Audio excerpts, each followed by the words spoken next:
I tried to tell you. I really tried. You all told me I was wrong, that I was crazy, that I'm ignorant, that I don't know ball, and clearly I don't watch the games. And now his card prices are crashing just like I told you they would. I'm not gloating, but I definitely told you so. Let's data dive.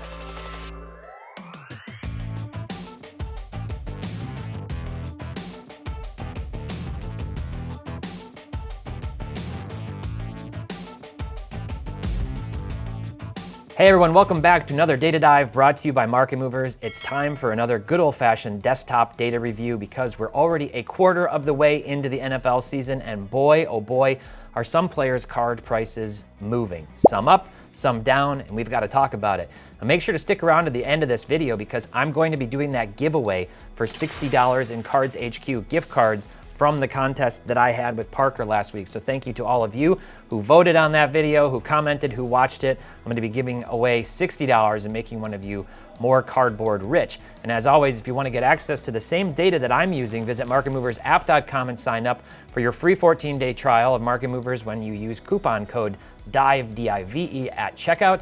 You'll get 14 days to try it out on the web and mobile apps. And then if you like it, you get 20% off for life. So now let's get into the data. All right, so let's start out with the NFL standings. We're 4 games into the season. Only 2 undefeated teams remain. And one of them, nobody saw coming. One of them could very easily be 1-3 right now. So let's start out in the AFC East. The Buffalo Bills are 3-1. They looked really good the first 3 weeks of the season. They kind of laid an egg last week against the Ravens. You know what? I don't think that game was as concerning as people might want to suggest it is. The Ravens are obviously one of the best teams in the NFL, in the AFC for sure. They're front runners in that mix for Super Bowl again this year for the AFC. But Buffalo just, Derrick Henry started things off with a bang, thankfully for both of my fantasy teams. But they just kind of got out early, and it was really hard for Buffalo to catch up. Allen was scrambling, not literally, but actually sort of forcing passes, I think trying to make something happen to get them back into the game. They put Buffalo off their game, and they made them look bad. It's 1 week. They're still 3-1. I'd say they're very much in control of this division, especially because the Dolphins in the situation with Tua, they don't have another good quarterback. They look like they're going to be really suffering this season, especially if Tua can't come back or never comes back. We got the Jets at 2-2. I don't know, Aaron Rodgers, he looks really good some games. Other games, he doesn't look so good. He's not really getting the ball to Garrett Wilson successfully. Allen Lazard has been maybe somewhat of a pleasant surprise for them, rekindling some of that old magic that he had with Green Bay, with Rodgers. And the Patriots at 1-3, basically exactly where I thought they would be. I probably figured they'd be 0-4 going into this week of the season. The Steelers at 3-1, maybe one of the big surprises for me in the NFL. Not because of the Steelers, but because Justin Fields, who wasn't even supposed to start the season, it was supposed to be Russell Wilson, but he's missed time with injury. Fields comes in and looks like not an MVP, but like an MVP top 10, like an MVP top 10 finalist, and his cards are moving strong. We'll get into that. So they're in control of the division early. This is supposed to be a really tough division, and I think it is. But then you look and you've got Cleveland at 1-3, and you've got Cincinnati at 1-3. Really tough to dig yourself out of a hole when you're set back like that. I think Cincinnati's done this in the past, if I'm not mistaken, with Joe Burrow. Slow start to the season, and then they sort of build throughout the rest of the year. So not an impossible hole to dig yourself out of and still fight for the playoffs, but in a competitive division like this, if they were in the AFC South, maybe I would say they have a better chance. But in the AFC North, much tougher situation. Baltimore at 2-2, they're definitely going to be in the mix the rest of the year. I wouldn't be concerned if I were a Baltimore fan about them missing the playoffs. They've had a tough schedule somewhat so far, so that was a big win. That was a must-win for them against Buffalo, more than it was for Buffalo. So maybe that's part of the reason why Baltimore came out so motivated. They treated it like a playoff game. Buffalo didn't take it seriously, and here we are at 3-1 and 2-2 for those two teams. AFC South, kind of a garbage division, other than the Texans, who looked really good weeks 1-3. Not so good this last week when they lost. But what's really interesting, they have a -15 point differential so far through this year. That's somewhat concerning. Yes, they're 3-1. But to have a -15, you need to see a little bit better balance. Tank Dell has been MIA. They're not getting him the ball whatsoever. Joe Mixon's down with an injury. Nico Collins has broken out, and I think Diggs is right where maybe I would have expected him to be in terms of performance and touchdowns. Anthony Richardson went out of the game. The legend, the budding like GOAT is coming back here. The Colts went out and intelligently got Joe Flacco in the offseason to back up Anthony Richardson. He comes in, has a great performance, picking up right where he left off last year with Cleveland. I don't know why Cleveland didn't keep him. They should have kept him. Deshaun Watson is washed up. He's just not performing well. The Browns are 1-3. They went on that fantastic run last year with Flacco. I don't know. Let me know what you think down in the comments. I think Cleveland should have found a way to keep Flacco, but maybe there was a reason why they didn't do that. The Colts now reaping the benefits. If Flacco comes out, more this season and shows that he's playing better than Richardson, and they're in playoff contention, that puts that front office in a really interesting position because they kind of got to let their draft pick play and get time. But Flacco looked very good, obviously, in somewhat limited snaps, coming in the middle of a game. The Titans are who we thought they were, 1-3. They're not a good team. This was one of the things that I got lit up the most in the comments about when I did my predictions video for the season. Everybody said, you don't know anything, just wait and see. This is Will Levis's year. He's going to show everybody. He's going to show you he's good. The Titans are not one of the worst teams in the NFL. Well, if I know one thing, it's that Vegas knows some things. And when I look at Vegas odds, those are pretty informed because there's a ton of money on the line, and those people have secret algorithms and, occult rituals and all kinds of things to divine what's going to happen in the future. And they're not good. Tennessee's not good. So far, they are not good. 1-3, only a -11 point differential, but they are 1-3. And then we get to the Jacksonville Jaguars. And this is where I already said it. I told you so. I told you so. I told you they would be 0-4. I said they would start the season 0-4, and I said that when they did, that Trevor Lawrence's cards would be coming down, down, down. We're going to take a much closer look at his card prices. Let's keep going. The Chiefs are the team that are 4-0 and could easily be 1-3. They've had a bunch of close games. Mahomes has not looked good. He has not looked like Patrick Mahomes. Before the season even starts, they lose Hollywood Brown, who they went out and got. So he's out for the whole year. Then they lose Rice. We're still waiting, as of recording this video, to hear what the status is. Maybe they're getting conflicting reports. Is he done for the season? Does he need surgery? What's going on? It doesn't look good. I'm not optimistic about that. Rice was having a great year so far. It doesn't look good for them. Xavier Worthy's looked okay. He's a rookie. He's going to get more touches. They brought in Juju Smith-Schuster, who was with them a few years ago, who led them in receiving yards 2 years ago. So maybe his stock starts to rise, at least in terms of fantasy and just his role with the team. And then Kelsey, who knows? Who knows what's going on with Kelsey? The bottom line is his stats aren't good. I don't even think he's in like the top 15 for points for tight ends in fantasy. He hasn't really been a part of their offense. He showed up a little more this last week, but he didn't have a Travis Kelsey kind of game. And people are saying, is he distracted? Is he too old? Is he wishing he was on a beach somewhere or doing Buffalo Wild Wings commercials with his brother? Who knows? But the bottom line is Kelsey hasn't been factoring in. The main reason why the Chiefs are 4-0 is because of their defense, if we're being honest. So you got the Chargers at 2-2. Justin Herbert hasn't looked very good. He's a guy that, if you remember, I said I was high on, not necessarily for this year, but I'd be watching his card prices because I'm bullish on him long term. I still think he's got top 5 potential in the NFL. So if his card prices keep coming down this season, I will be looking to buy Justin Herbert cards to hold going into the next year. The Raiders, 2-2, maybe better on their record than what you would expect. And then the Broncos are somehow 2-2, even though their offense is non-existent. Bo Nix was like 12 of 25 for 80 yards, like 80 yards on 25 pass attempts, like 2-point-some yards per attempt. Terrible. He has not looked good whatsoever. He was another guy that people mocked me. I said he didn't look good in training camp and in preseason. Everybody said, what are you talking about? He's awesome. No, so far, not good. One player who is really good, looks really good, is Jaden Daniels for the Commanders. Commanders fans are rejoicing after all the problems that their organization has had, the franchise, the front office, the toxic workplace, the losing, the disappointment.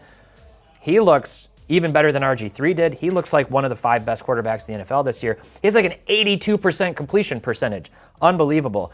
You got the Cowboys at 2-2, probably in a worse position than what most people would have expected. The Eagles at 2-2, who do not look good. Saquon Barkley looks really good. Jalen Hurts doesn't look good. A.J. Brown is missing. Devontae Smith is missing. They don't look particularly good. Dallas Goedert's like leading the team in terms of receiving with Hurts. And then the Giants at 1-3. Daniel Jones. The Daniel Jones experiment is not good. When he signed that big contract, I said I didn't understand what the Giants were doing. People told me, oh, he's really good. He's showing signs. Yikes. The biggest story of the year so far in the NFL has to be the Minnesota Vikings at 4-0 in the NFC North. So it's supposed to be the AFC North that was loaded, but the NFC North now has the Vikings at 4-0, the Lions at 3-1, the Packers at 2-2, and obviously competitive, and Jordan Love is back now. Say what you want about him. And the Bears at 2-2, who found a way to win one game in true Bear fashion, just with like special teams and punt returns and, I don't know, like a pick or a fumble or something. They had no offense to speak of whatsoever. Caleb Williams does not look anywhere near, not even close to the class that Jaden Daniels looks so far early in their careers. Tampa Bay, Baker's having a nice, kind of resurgence in his career. He's coming back. He's playing loose. He's scrambling. He's doing a lot of Baker things. He looks pretty good. Atlanta's 2-2. Cousins does not look good. You got to wonder. They went out and drafted Michael Penix. I love Kirk Cousins. I'm a Michigan State guy, but so far the offense is just not clicking. You got Kyle Pitts, who's just doing absolutely nothing. Drake London's kind of in between. Bijan's not having a good season so far. So we're waiting to see what happens with the Falcons. They've got a game against each other this coming week. That'll be really interesting. The Saints at 2-2. Start out each of the first 2 weeks lighting the world on fire. Derek Carr looks like an early MVP. They score 40-plus points in those first 2 outings. And then the last 2 weeks, he's got like 120 passing yards, 100 yards. I don't know. It wasn't good. Alvin Kamara looks really good early, at least from a fantasy perspective. I don't expect much from his card prices, if I'm being totally honest. Like, even if he comes out and is the best running back this year, I feel like the ship has sailed. People just don't care about him anymore. Maybe like they do still Christian McCaffrey, who's not playing, and Derrick Henry and some of the other guys who've been in the league for a little while. And then Carolina 1-3. They bring in Red Rocket, and he has a great game, at least one great game for them. They bench Bryce Young.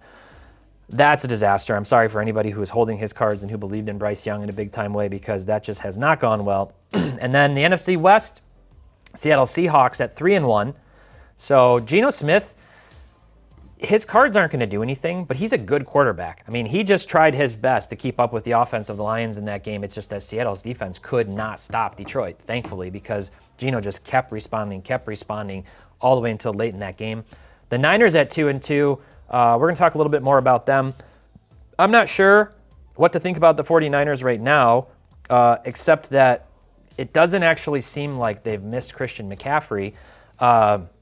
Because Mason's been fantastic. Their backup, he's carrying the ball well. Brandon Ayuk, who got the big payday, has not been catching the ball. Debo missed some time with injury, but Brock Purdy has looked really good and really efficient and kind of carrying that offense, in spite of, I think, not having a lot of touchdowns.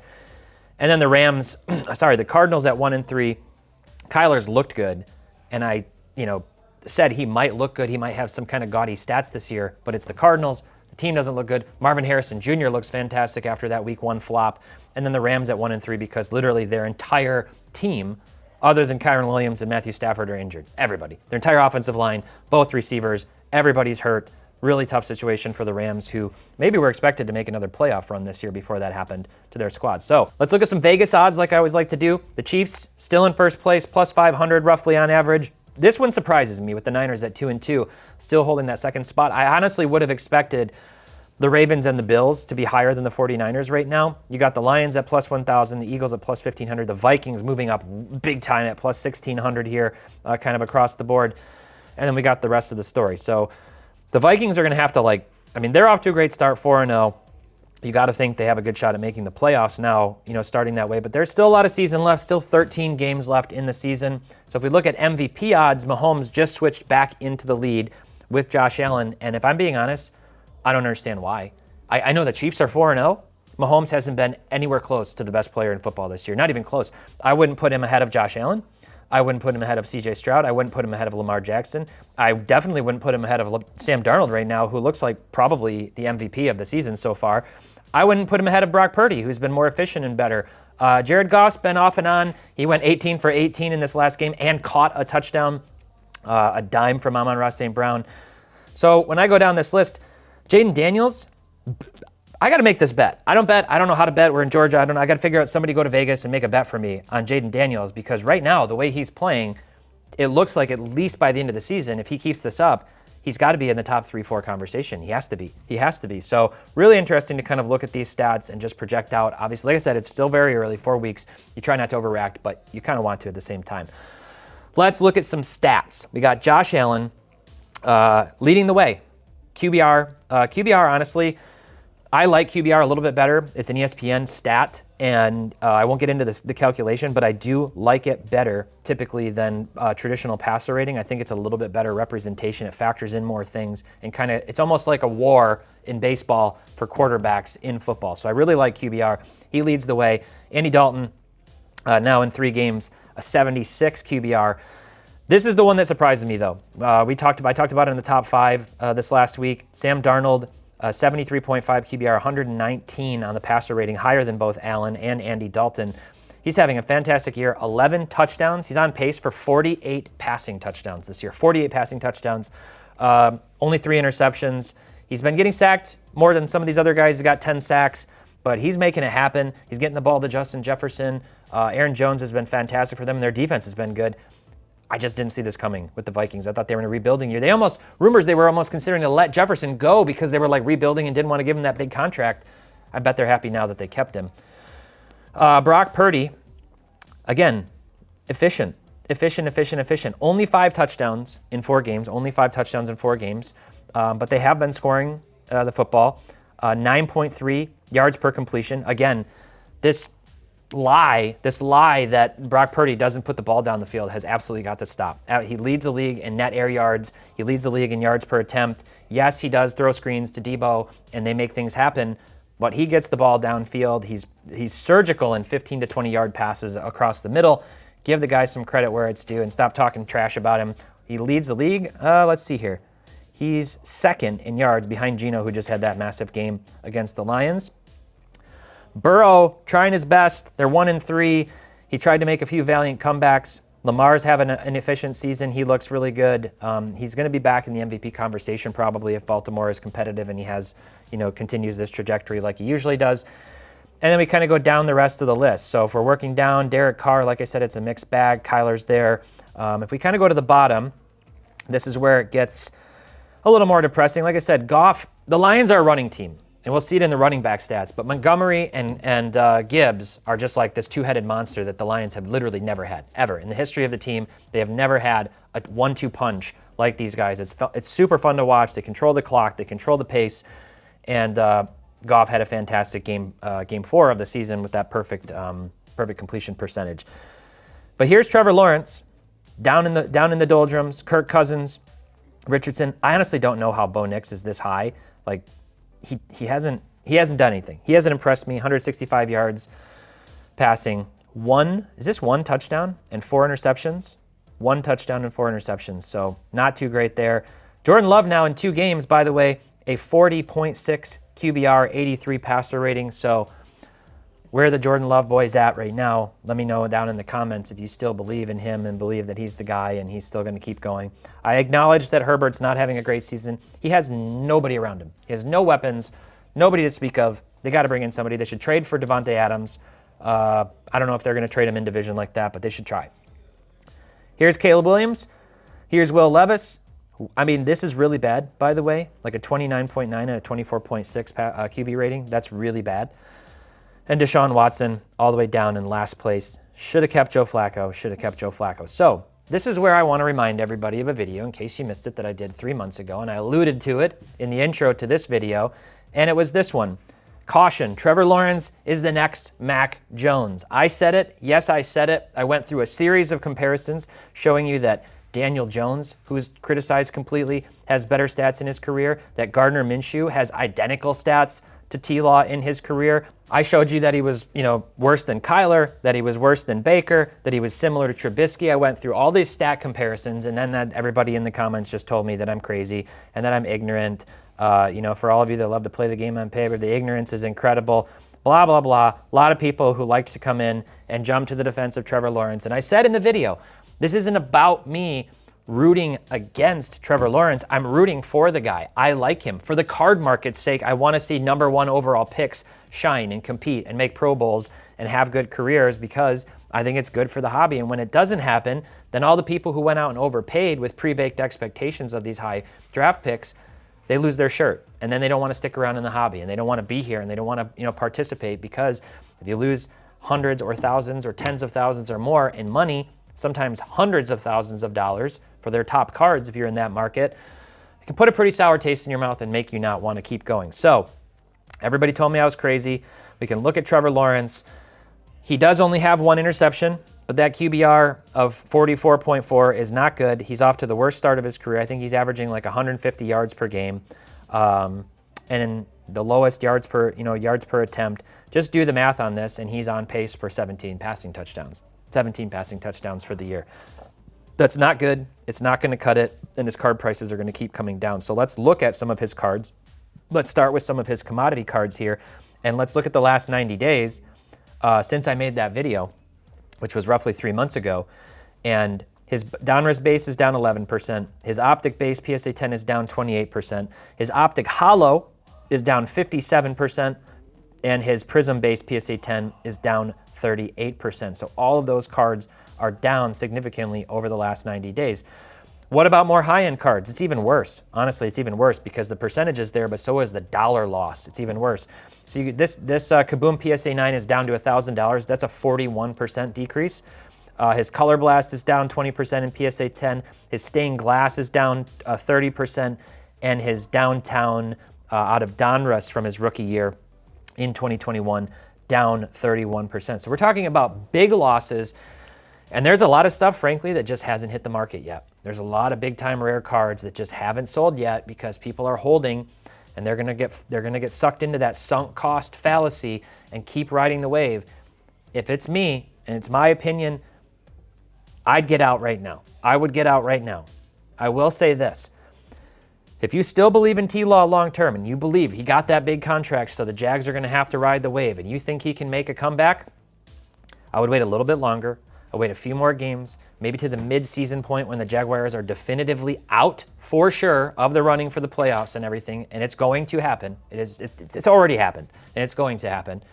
Watch his card prices. If they're down 50%, if they're down 60% or more in some cases, and you still believe in him, maybe then that's your buying point. Maybe then that's your buying point. Because if there's one thing that's working in his advantage, it's that he was a number 1 overall pick.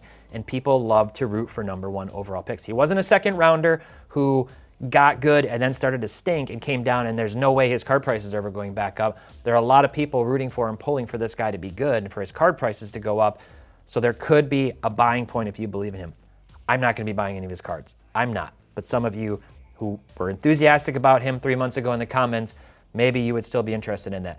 And especially if you're a fan of the Jaguars or a Clemson fan or a T-Law fan, just wait a little bit longer, I would say, and then buy them to your heart's content for your own collection and enjoy owning them. By all means, collect what you love, as the old adage goes. Let's look at price movements. Let's look at all the quarterbacks, a bunch of quarterbacks here who are, maybe surprising a lot of people. And we got Justin Fields over the last month since the season started, up 9%, almost 9% across the board on all of his cards. And as a reminder, when looking at the summary of cards for these guys, you can see there's a lot of different cards and market movers that we're tracking, hundreds of cards in most cases for these players that we're tracking with sales happening, especially in recent years. So this isn't a small sample size. Some cards are up even more, and some cards will be down. There's always a distribution curve across every player, no matter what's going on. So Fields up 9%, Josh Allen up a little over 1%, and Lamar basically flat, but technically in the green. Kyler down slightly in spite of having a decent season so far. The Cardinals stink. Mahomes starting to come down. There was a lot of buzz around him from July up until the season started, so not surprised. He hasn't played well. Mahomes has not played well. Dak's down. Brock Purdy down, probably because the Niners are 2-2. If they were 4-0, I think he'd be up. People would be looking at his stats and saying, wow, he's off to a great start. Jordan Love got hurt, so he saw some dip. Aiden O'Connell, who everyone yelled at me about and said he was going to be the starter for the Raiders and he was going to be great. Well, he hasn't seen the field so far this year. It's been the Minshew show. Daniel Jones, just not good. Malik Neighbors, very good. Daniel Jones, not so much. Jalen Hurts is down 7%. Burrow's down 8%. Herbert down 8.5%. Like I said, I'm going to be watching him. I'm interested in his cards as they start to dip. Goff just hasn't been impressive, and I thought he'd have higher stats this year. I didn't think he'd be like an MVP candidate, but early on, they haven't really needed him to because they're running the ball so well. Stroud down 13%, which is really interesting with the Texans at 3-1. Tua, terrible situation with Tua, unfortunate, just with the head injury. I don't know if he's going to come back or not, but a lot of his cards are down even more than this, like 50, 60% in some cases. Anthony Richardson now injured. The guy hasn't been able to stay healthy. I actually don't. I forgot to look to see the status of him, if he's coming back this week or what the status of his injury was. But he hasn't looked particularly good. And Will Levis down 39%. His cards are officially tanking now with the Titans. Let's look at Sam Darnold. I'm going to start out and I'll just show you that he's up 34%. He's up 34% over the last 30 days. And his cards had come down big time. And now they are starting to go back up big time. And honestly, if you stack up his card prices against other guys, they're still very, very, very cheap. His cards are much cheaper than T-Law's right now. Much cheaper than a lot of these guys, frankly. Much cheaper than Jordan Love's cards. Cheaper than most guys' cards, honestly. They came way down from the hype a few years ago. And he's leading the league in touchdown passes. He looks fantastic. And you can see his cards up 200%, 150%, 100%, 130%. A lot of stuff moving up for Sam Darnold in his card market. I'm really curious. I don't know. I don't know what to make of it. Is it a fluke? Is it a 4-week fluke? Has he really found his mojo? Has he really come back? We saw Baker Mayfield last year start to make this resurgence, not to this level, not to what Darnold's doing. So is he the real deal? Should you be buying now in spite of his card prices being way up because they could just keep going up from here? I don't know. That's what I want to hear from you down in the comments more than anything is, what's going on with Darnold? Did you see this coming? I won't believe you if you say you did. And should you be buying now? Should you be selling now? I don't know what to make of this Darnold situation in the Vikings. So if we jump over and look at, maybe I call this the quarterbacks who are like older or that people had sort of given up on mostly. Here's Darnold at 33.6%. Derek Carr up 27%. Baker Mayfield up 15%. Andy Dalton up 14%. Geno up 10%. There's a pattern here. I took the shiny new toys and I put them all on that first page. They were the top-rated guys going into the fantasy season, the MVP candidates, the Super Bowl favorites, all those things. And I showed you that all but 2 of them really are down in price 4 weeks into the year, and that's very typical. I referenced in my video about the season that it's the players who have come down a lot, who aren't being talked about, with no to low expectations going into the season, who surprise people and come out hot, who see the love. And that's exactly what's happened here with Darnold, with Derek Carr, with Baker Mayfield, with Andy Dalton. Who's another candidate who might be in this category who could start to see some love? I'm going to throw another name on this list in a second. I want you to think about, while I keep showing you this list of the guys going down, Stafford down 8%, Russell Wilson down 9%, Flacco down 9.5%. I don't know if he keeps playing, he plays well. I think he'll probably go up. Cousins down 12%, Minshew down 20%, and Watson, there's a clue there, Deshaun Watson is down 30%. So who's a guy, if we were to throw his name onto this list, I'm just going to clear this off. Let's talk about old crab fingers here, Jameis Winston. He's actually up. He hasn't even seen the field. Jameis Winston hasn't even seen the field, and his cards are up 17% in the last 30 days. Because it seems like it's coming. To me, if I'm Cleveland, I'm a Cleveland fan, it's do or die. Get Jameis Winston on the field. He's going to throw for 350, 400 yards. He's going to make things happen. Yes, he'll probably throw 2 pick sixes and, have 3 interceptions, but he might have 4 touchdowns. He might get some things done for you. He might make your receivers happy. He might actually get the ball to Amari Cooper. So we'll see. They brought him in as a backup for a reason. I think they should start him and get him on the field and tell Deshaun Watson it's time to sit down, and that ship has sailed. They overpaid him. They made a huge mistake. It's hilarious that Baker Mayfield's having this fantastic comeback with the Bucs while the Browns are floundering. I'm sorry, Browns fans.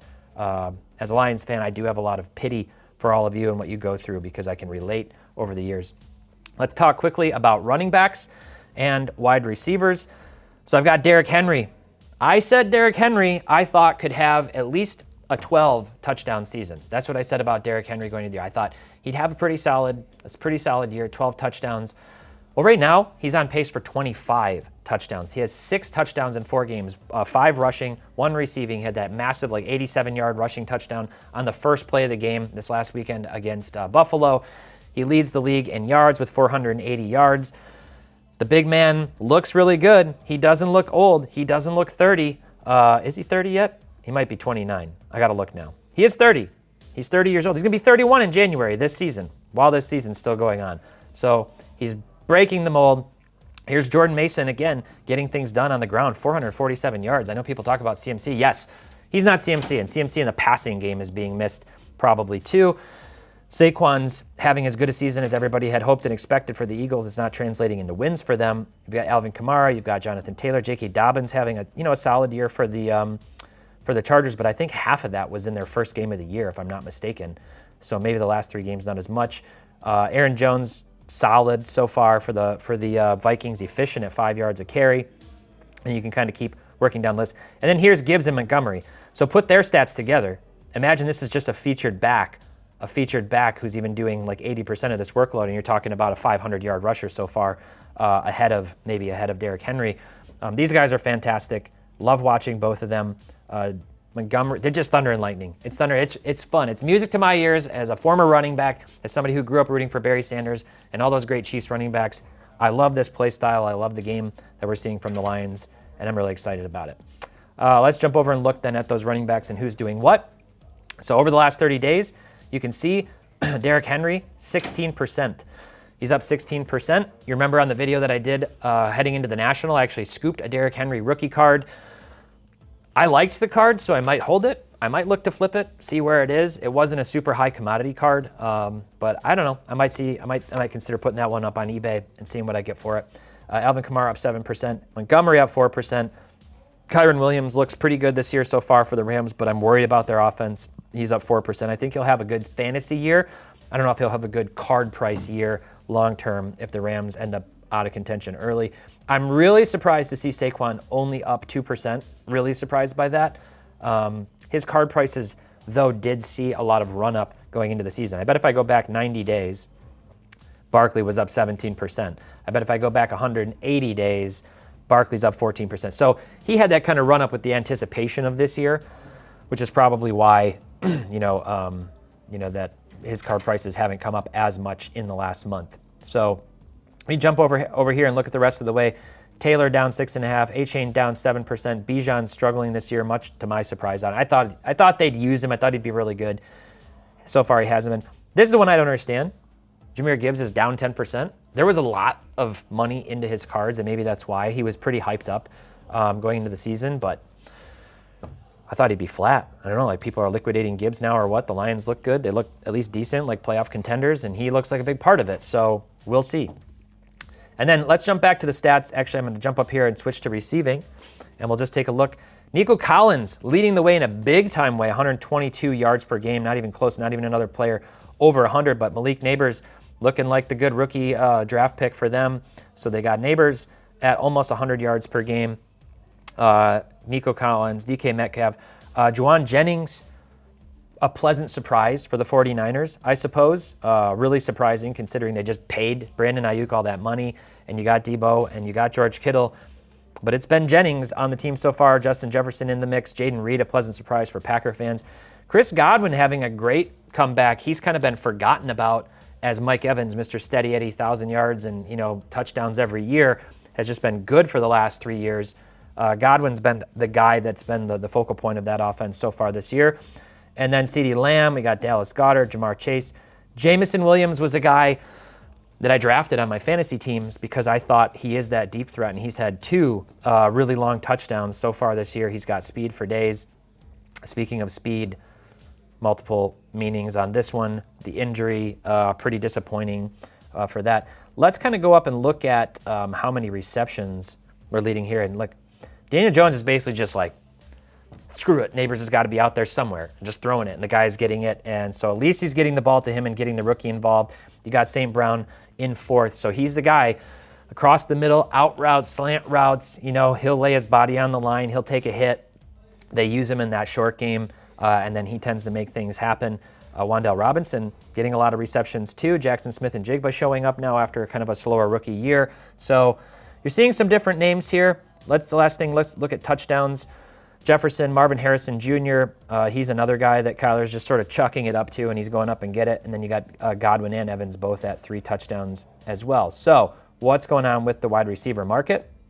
Not as much as maybe the running backs, but a bunch of guys seeing some life. Mike Evans up 9%. I don't know why Keenan Allen's up. He's not having a good year. I don't know what's going on there except that it's not a ton of cards that are being tracked for him. So maybe that's why there was like a big sale. Amari Cooper also not having a big year, but again, not a ton of cards being tracked for him. He's a trade candidate from what I'm hearing. There may be some teams, maybe the Chiefs interested in Cooper, I don't know. Calvin Ridley, Justin Jefferson, Pickens, Olave, Collins. This is the one that surprises me because his cards were not expensive at all. I just picked up a select maroon parallel rookie card of him. That's like a really cool color match. It matches perfectly with the Texans card. I got it for $5 at trade night. It's probably a $15, $20 card now, and maybe that goes up. Maybe I'll look at it more closely to see if I get it graded. It's a really cool looking card. Devontae Smith up 1.5%. Let's go down to the bottom and see Tank Dell. Tanking, living up to his name. Tank Dell, he's down 18%. Cooper Kupp down 15%. Laporta down 15%. This is one, by the way, that I called out. He had a great year last year, but there's so many balls to spread the ball around with the Lions, and I knew they were going to run the ball a lot. You don't get points or stats for great blocks, which he's a fantastic blocker. Jamison Williamson more involved. Laporta's not done much so far this year. Kelsey's down 12%. Puka's injured, down 12%. And some of these other guys like Garrett Wilson and Zay Flowers, who people were anticipating having good years, haven't so much. Tyreek Hill down 5.5% because he doesn't have a quarterback to get him the ball now. So really interesting overall. Let me know what you think down below. We're a quarter of the way through.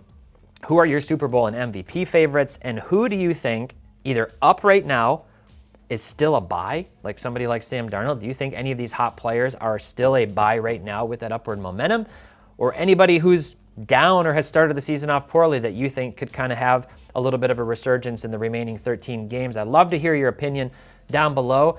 And I haven't forgotten, we got to go do that giveaway for $60 in Cards HQ gift cards from last week's video for those who commented. So let's go do that right now.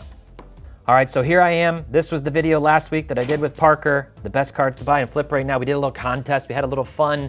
We had some fun going out and doing a $1,000 spending challenge to see, whose cards might be worth more in 90 days.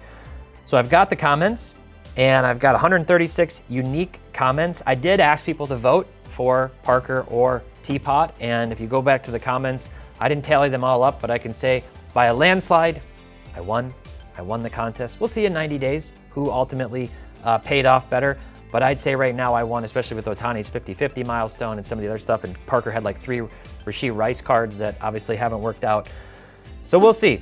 All right, so let's get the winner. I got to scroll down here, and I'm going to hit the start button. Here we go. Dark Prince 9900. Dark Prince. Okay. Investing is a huge risk, especially with injuries. The value falls. Oh, that and buying season starts. Player is also hot. And I think if I do this, it will move me to their comment here. Let's see the rest of it, which means money, but also they can go up and you can sell high. Funnily enough, I bought a 10 flamethrower CJ Stroud, and I'm going to see where that goes. Seems up on the up already. Teapot definitely won. Thank you, Dark Prince. You just won $60 worth of gift cards to Cards HQ. So what I'm going to do is I'm going to tag you in the comments. You can email us. Email us at help@sportscardinvestor.com, help@sportscardinvestor.com. Let us know it's you. We'll ask you to verify that it's you, and then we'll send you these gift cards in the mail free to yours. You can use them to shop online. If you're not local and you don't get here physically, you can still shop at cardshq.com. Appreciate you watching last week's video, and appreciate you watching this video. And to all of you who have watched the channel recently, our channel's been growing significantly. I'm going to keep doing videos like this, data dives, but also a lot more entertaining and educational content on the shop floor, and maybe even out of the shop if they'll let me out of here. So thanks so much. Make sure to like this video and subscribe. Until next time, happy investing, keep on collecting, and make sure to have fun.